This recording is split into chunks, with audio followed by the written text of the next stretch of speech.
नमस्कार, मैं हूं मनोहर मनोज, पुनः कार्यक्रम सत्य असत्य और अर्ध सत्य में। दोस्तों, आज हम बात करेंगे देश की मीडिया में चल रहे गैंग वार पर।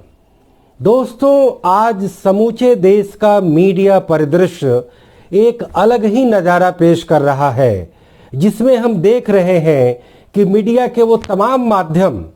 जिसमें कि प्रिंट को थोड़ा हम अलग रख सकते हैं, नहीं तो टेलीविज़न और सोशल मीडिया, क्योंकि सोशल मीडिया के जरिए भी अब मीडिया के पूरे कर्तव्य और पूरी भूमिका एक तरह से नए सिरे से परवान चढ़ी है।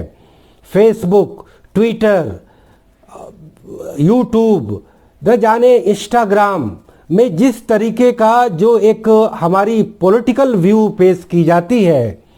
उस व्यूज में कहीं न कहीं हम पॉलिटिकल आइडियोलॉजी का प्रभाव देखते हैं। यानी कि कहीं न कहीं जो मीडिया, जिसे हमें लोकतंत्र का एक चौथा खंभा मानना चाहिए, जो वास्तव में लोकतंत्र का चौथा खंभा है नहीं,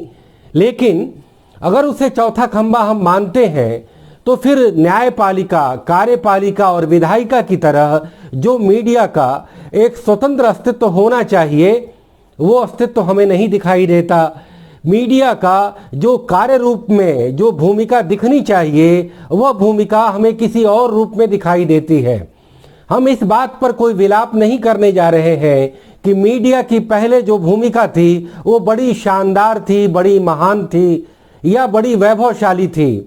और आज जो मीडिया की भूमिका हो रही है वह कहीं न कहीं मीडिया गुटों में बटा हुआ है। मीडिया कहीं न कहीं दो वर्गों में बटा हुआ है, दो प्रतिद्वंदी समूहों में बटा हुआ है। हमें लगता है कि मीडिया को जिस तरीके से विधायिका, कार्यपालिका और न्यायपालिका की तरह जो संवैधानिक अस्तित्व होना चाहिए था, वह संवैधानिक अस्तित्व कभी नहीं प्राप्त हुआ। इसे केवल एक अभिव्यक्ति की स्वतंत्रता के मातहत जिस तरीके से लोगों को तमाम अभिव्यक्ति की स्वतंत्रता दी गई मौलिक अधिकारों के तहत, ठीक उसी तरह अभिव्यक्ति की स्वतंत्रता के तहत हमारे यहाँ मीडिया प्रतिष्ठान स्थापित हुए और युग के अनुसार, जमाने के मुताबिक, तकनीक के मुताबिक अलग अलग दौर में अलग अलग मीडिया का प्रादुर्भाव हुआ। करीब 200 साल पहले जब पूरी दुनिया में और भारत में भी जब पत्र पत्रिकाओं का आगमन हुआ, अखबारों का आगमन हुआ, अखबारों में नई टेक्नोलॉजी आई और फिर उसके बाद दृश्य और श्रव्य माध्यम आए, रेडियो का आगमन हुआ, रेडियो के बाद टेलीविज़न का आगमन हुआ और टेलीविज़न के बाद इंटरनेट के बहाने हम जो सोशल मीडिया के दौर में आए हैं, तो मीडिया का एक तरह से घोर डाइवर्सिफिकेशन हुआ है। बदलते तकनीकों के माध्यम से मीडिया एक नहीं अनेकानेक रूपों में विराजमान है, लेकिन मीडिया की इस लोकतंत्र में, इस राजनीतिक परिदृश्य में जो एक वैधानिक भूमिका गढ़नी चाहिए, वह भूमिका हमने नहीं गढ़ी। और उस भूमिका के अभाव में जो मीडिया का बदलते घटनाक्रम में जो विकास क्रम हुआ, जो मीडिया का जो शनही शनही बदलते कालक्रम में जो उसका अपना विकास क्रम हुआ, कि अखबारों और पत्रिकाओं से जो सफ़र शुरू हुआ वो रेडियो टेलीविज़न से जाकर अब इंटरनेट और उसके बहाने तमाम सोशल मीडियम के जरिए, सोशल मीडिया के जरिए वो मुखरित हो रहा है। दोस्तों, आज जब हम मौजूदा मीडिया परिदृश्य को देखते हैं तो पाते हैं कि यह मीडिया, जिसकी कुछ अपनी विचारधारा होनी चाहिए, जिस तरीके से न्यायपालिका पर कभी हम यह टैग नहीं लगाते कि न्यायपालिका के कार्य में कोई पर्टिकुलर पॉलिटिकल आइडियोलॉजी काम कर रही होती है, उसकी अपनी टेक्निकलिटी होती है, उसकी अपनी वैधानिकता होती है, संवैधानिकता होती है और उसकी प्रक्रिया होती है। ठीक उसी तरह कार्यपालिका के भी जो तमाम कार्य हैं उसको भी संविधान, विधान और कानून के शासन के तहत प्रतिपादित किया जाता है। और विधायिका जो हमारे संसदीय लोकतंत्र में सर्वोच्च होती है, उसके तहत चुनाव के जरिए तमाम निर्वाचित प्रतिनिधि उस सभा में बैठ करके बात विमर्श करते हैं, देश की समस्याओं पर चर्चा करते हैं और देश को शासित करने के लिए कानून का निर्माण करते हैं। और यह 3 टायर के लोकतंत्र में यह विधायिका 3 टायर में मौजूद है, यह कार्यपालिका 3 टायर में मौजूद है, यह न्यायपालिका 3 टायर में मौजूद है। लेकिन जब हम मीडिया की बात करते हैं तो सबसे पहले हम इतिहास के आईने में जाएं तो इसे कभी संवैधानिक दर्जा नहीं मिला। यह एक चलन के तहत, एक परंपरा के तहत और संविधान में अभिव्यक्ति की स्वतंत्रता के मातहत इसका विकास हुआ और उस विकास क्रम में तकनीकों का, समकालीन तकनीकों का, प्रौद्योगिकी का योगदान रहा। और ऐसे में अभिव्यक्ति की स्वतंत्रता के अधिकार को उन कुछ समूहों ने, उन कॉरपोरेट समूहों ने, उन औद्योगिक समूहों ने उसके दामन को थामा और बदलते तकनीक के अनुसार मीडिया प्रतिष्ठानों की स्थापना की और फिर मीडिया को संवैधानिक दर्जा देने और इस लोकतंत्र में उसकी भूमिका को सचमुच तरीके से स्थापित करने के बजाय केवल एक नारा पिछले 100 सालों में गुंजायमान रहा कि वह थी प्रेस की स्वतंत्रता, जो आप मीडिया की स्वतंत्रता के नाम से जाना जाता है। यानी कि मीडिया किस तरीके से काम करेगा, किस रूप में करेगा, किस जिम्मेवारी के साथ करेगा, किसके मातहत करेगा, कौन कौन से डोमेन में जाएगा, कहां कहां तक उसकी भूमिका होगी।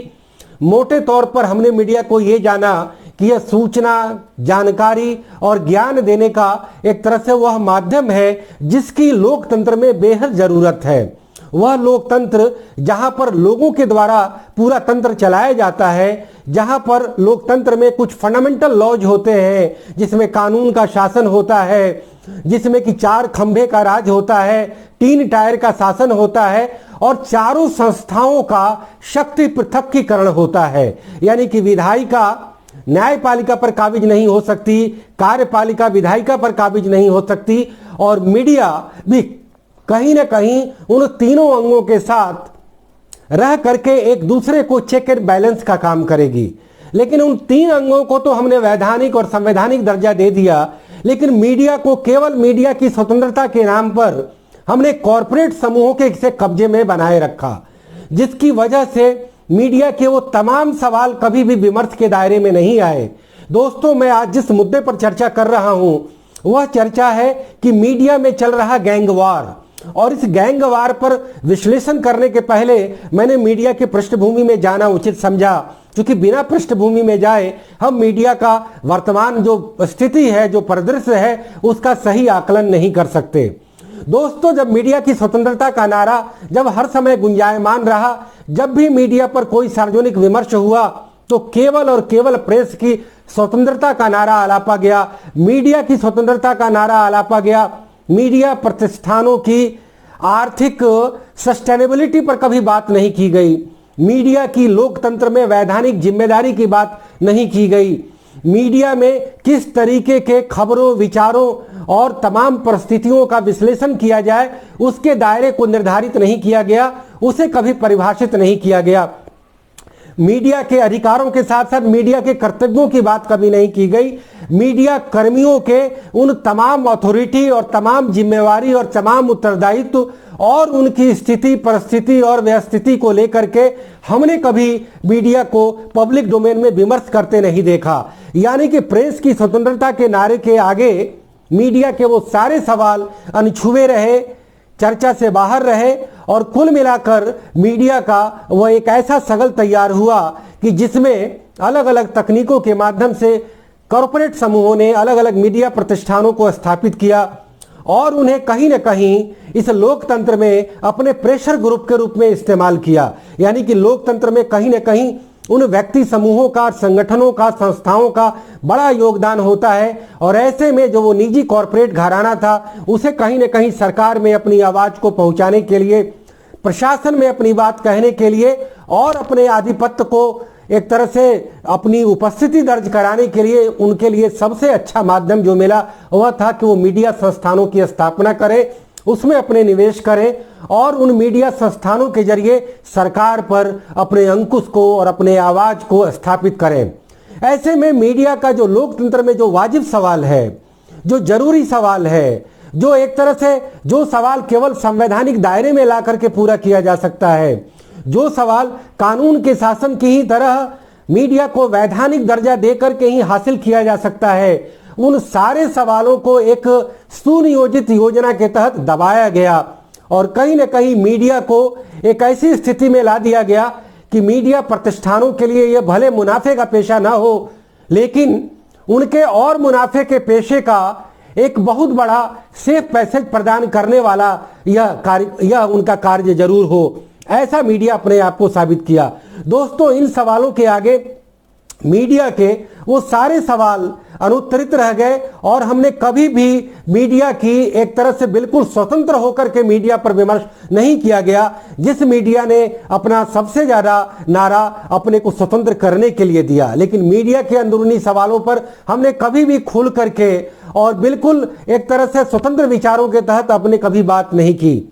दोस्तों, जो आज हमने मीडिया गैंगवार की बात की, उसका सवाल ये उभरा कि मीडिया को जहां इस लोकतंत्र के तीनों अंगों को चेक एंड बैलेंस करना चाहिए, जिसकी अपनी मोडालिटी होनी चाहिए, और वो मोडालिटी ये है कि हम हर अन्याय का, हर अत्याचार का, हर शोषण का, हर व्याभिचार का, हर तिरस्कार का, हर दुराचार का, हर कदाचार का, हर भ्रष्टाचार का, हर अनाचार का हम विरोध करेंगे, उसके खिलाफ आवाज उठाएंगे। समाज में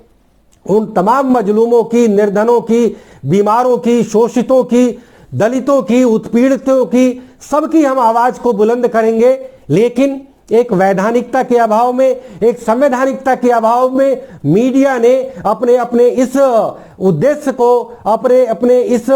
कार्य को कभी भी एक ऑथोरिटेटिव वे में प्रस्तुत नहीं कर पाया। जब हम मीडिया कर्मियों के कैरियर पर देखते हैं तो हम ये पाते हैं कि उनका पूरा कैरियर घोर अनिश्चितताओं से गुजरता है। वह पेशेवर अनिश्चितता भी होती है, वो आर्थिक अनिश्चितता भी होती है। लेकिन आज जो सबसे बड़ा मौजू है कि मीडिया में वो गैंगवार क्यों चल रहा है, तो उसका उत्तर यह है कि मीडिया कहीं ना कहीं सरकारों के सचमुच सानिध्य में आई। जिन सरकारों से मीडिया को हमने हमेशा स्वतंत्र रहने की बात की, और वह स्वतंत्र एक कॉर्पोरेट मॉडल के तहत हमने बात की। हमने सरकार शासित आकाशवाणी और दूरदर्शन को स्वतंत्र बनाने का एक लंबा अभियान चलाया, एक लंबा विमर्श किया। कहीं न कहीं निजी क्षेत्र द्वारा चालित अखबारों का यह एक बहुत बड़ा एक तरह से एजेंडा हुआ करता था। लेकिन इन मीडिया प्रतिष्ठानों ने कभी भी समूचे मीडिया को संवैधानिक दर्जा देने की बात नहीं की। यह बार बार कहा जाता रहा कि सरकार के नियंत्रण में मीडिया को नहीं होना चाहिए, क्योंकि जब सरकारें अपना पैसा और अपना निवेश और अपना दायरा लगाएंगी तो समूचे मीडिया की स्थिति उसी आकाशवाणी और दूरदर्शन की तरह हो जाएगी। लेकिन मैं मीडिया को संवैधानिक अस्तित्व देने की बात करता हूं तो वो आकाशवाणी और दूरदर्शन का मॉडल से उसका कोई मेल नहीं खाता। वह सीधे सीधे लोकतंत्र के तीन अंगों, विधायिका, कार्यपालिका और न्यायपालिका की तरह वही स्टेटस मीडिया को दिलाने की बात करता हूं कि न्यायपालिका, जिसे संविधान में दर्जा प्राप्त है, संविधान के तहत अधिकार प्राप्त है, और उस न्यायपालिका में न्यायाधीशों की नियुक्ति कार्यपालिका करती है, उनके वेतन देती है, उनके भत्ते देती है, उन्हें तमाम सुविधाओं से लैस करती है, और वह न्यायपालिका कार्यपालिका के हर गलत कार्यों के खिलाफ अपने फैसले देती है। दोस्तों, ये कैसे सुनिश्चित होता है? क्योंकि न्यायपालिका को संवैधानिक अधिकार मिला हुआ है। तो हम मीडिया के बारे में ये कहते हैं कि सरकारों का इसमें दखल नहीं होना चाहिए। मैं भी सरकारों के दखल की बात नहीं कर रहा हूं, मैं संविधान में उल्लेख होने की बात कर रहा हूं, संवैधानिकता की बात कर रहा हूं। जो संवैधानिकता न्यायपालिका को मिली हुई है, वह संवैधानिकता अगर हम मीडिया को नहीं देते हैं तो मीडिया कभी भी ऑथोरिटेटिव वे में अपनी भूमिका का अदा नहीं कर सकता। मीडिया हमेशा ही अपने सवालों में उलझता रहेगा। मीडिया हमेशा, खास करके मीडिया कर्मी, हमेशा अपने रोजगार सुरक्षा और आर्थिक सुरक्षा के सवालों के सामने समझौते करते रहेंगे। अगर उन्हें न्यूज लेना है तो वहां समझौते करना होगा, उन्हें अपने न्यूजमैन की नौकरी करनी है तो वहां उन्हें समझौता करना होगा, उन्हें अपने जीवन की सुरक्षा को पानी है तो वहां उन्हें जो है समझौता करना होगा। कुल मिलाकर के अगर हम विधायिका, कार्यपालिका और न्यायपालिका के जितने वो प्रतिनिधि हैं या जितने जज हैं या वो जितने सचिव स्तर के अधिकारी हैं, उन्हें यदि हम वेतनमान देते हैं, तमाम सुविधाएं देते हैं और उन्हें कानून के दायरे में उनकी हिसाब देयता और उत्तरदायित्व तय करते हैं, तो क्या वह दायित्व हम मीडिया कर्मियों के लिए नहीं तय कर सकते? और वह अगर दायित्व हम तय करते हैं तो मीडिया सचमुच में अपनी भागीदारी का निर्वाह करेगा। दोस्तों, जो गैंगवार की बात उठी है वह कहीं ना कहीं मीडिया के संवैधानिकता के अभाव में उन तमाम मीडिया समूहों का जो राजनीतिक गुटों के साथ जो तालमेल हुआ है, जो गठबंधन हुआ है, और उन गठबंधन की वजह से जो हमारे पॉलिटिकल डोमेन में जो दो ध्रुव दिखाई पड़ते हैं, एक नॉर्थ पोलर और एक साउथ पोल, तो एक तरह से जो ये बाइपोलर जो हमारी पॉलिटिक्स का डिवीजन हुआ है, ठीक वही बाइपोलर डिवीजन हमारे आज मीडिया का हो गया है। यानी कि मीडिया जिसकी आइडियोलॉजी अपनी खास आइडियोलॉजी होती है, जो कि मीडिया की आइडियोलॉजी कही जाती है, अगर वह मीडिया अगर पॉलिटिकल आइडियोलॉजी को भी अपना आइडियोलॉजी मान करके चले, तो मीडिया के लिए इससे बड़ी दुर्भाग्यजनक बात और कोई हो ही नहीं सकती। यानी कि मीडिया की आइडियोलॉजी एक पॉलिटिकल आइडियोलॉजी से कभी मेल नहीं खाती। एक न्यायाधीश कभी नहीं कहता कि मैं भाजपा का न्यायाधीश हूं या मैं कांग्रेस का न्यायाधीश हूं, मैं राइट विंग आइडियोलॉजी का न्यायाधीश हूं या लेफ्ट विंग आइडियोलॉजी का न्यायाधीश हूं। न्यायपालिका के अपने नॉर्म्स तय होते हैं, अपने यार्डस्टिक तय होते हैं, उसकी अपनी तकनीक होती है, उसकी अपनी प्रक्रिया होती है। ठीक उसी तरीके से मीडिया की भी एक प्रक्रिया होती है, उसके नॉर्म्स होते हैं, और वह नॉर्म्स होते हैं सत्य का रहस्योद्घाटन करना, हमेशा सच के साथ होना, हमेशा निष्पक्ष होना, हमेशा जो है तथ्यों को हूबहू सामने परोसना, हमेशा जो है किसी भी खबर या किसी भी मामले या किसी भी सवाल के दोनों पक्षों की राय को एक बराबर देना, और नजरिए में हमेशा सच का साथ देना, हमेशा आम जनता की पैरोकारी करना, और हमेशा प्रोग्रेसिव और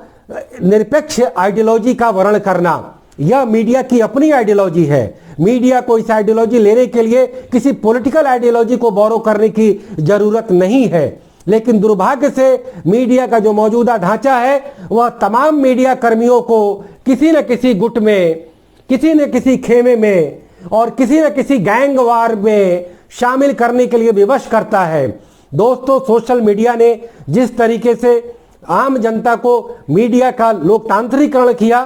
ठीक उसी तरीके से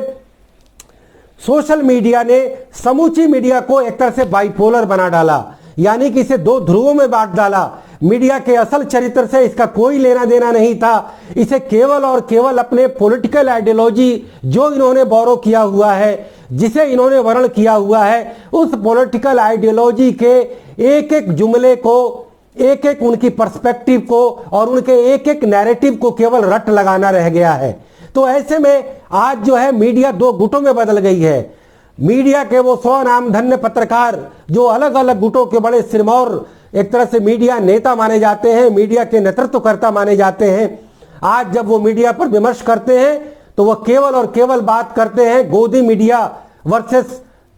नॉन गोदी मीडिया। यानी कि वह मीडिया जिसे कि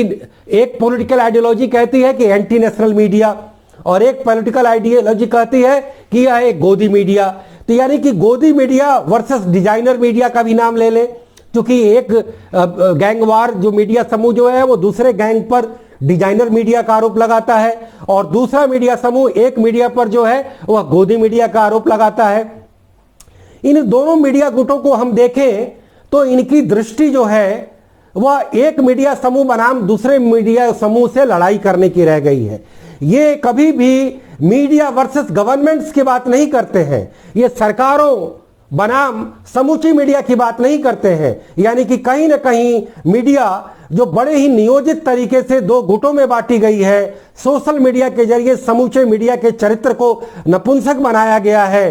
कहीं ना कहीं सरकारों के सामने उन्हें एक भोपू बना दिया गया है। और ये सरकारों के साथ भोपू बनने की कवायद कोई आज की नहीं है, इसका इतिहास पुराना है। तो कुल मिला करके जो आज मीडिया में विमर्श हो रहे हैं वह दो गुट समूहों के बीच, दो मीडिया गैंगों के बीच की लड़ाई का एक तरह से कमेंट्री बनकर के रह गया है, न कि मीडिया बनाम सरकार का रह गया है। अगर मीडिया बनाम सरकार का मामला अगर उभरता है तो मीडिया को संवैधानिक दर्जा देने का सवाल सबसे ज्यादा मुखरित होगा, न कि मीडिया के अंदर आपस में वो गैंगवार चलेगा, जो गैंगवार हम पिछले 5 सालों से निरंतर देख रहे हैं, सोशल मीडिया के जरिए देख रहे हैं, टेलीविजन चैनलों के बीच में जो आपस में जो एक तरह से द्वंद्व चल रहा है उसके जरिए देख रहे हैं। धन्य है कि अखबारों में वह मीडिया का ग्लोरियस चरित्र थोड़ा बहुत आज भी कायम है, लेकिन कहीं ना कहीं टेक्नोलॉजी की चकाचौंध में वह मीडिया अपने आप को असहाय पाता है, और मीडिया का जो असल विमर्श है वो कहीं ना कहीं नेपथ्य में चला गया है। दोस्तों, यह सवाल बड़ा लंबा है और इस पर एक नहीं अनेकों दृष्टांत दिए जा सकते हैं। फिलहाल मैं इस कार्यक्रम को अभी यही समाप्त करता हूं। फिर मीडिया के अनेक सवालों पर मैं फिर आपके सामने पुनः प्रस्तुत होऊंगा। तब तक हमें आज्ञा दीजिए। नमस्कार, जय हिंद, गुड बाय, सब बखैर।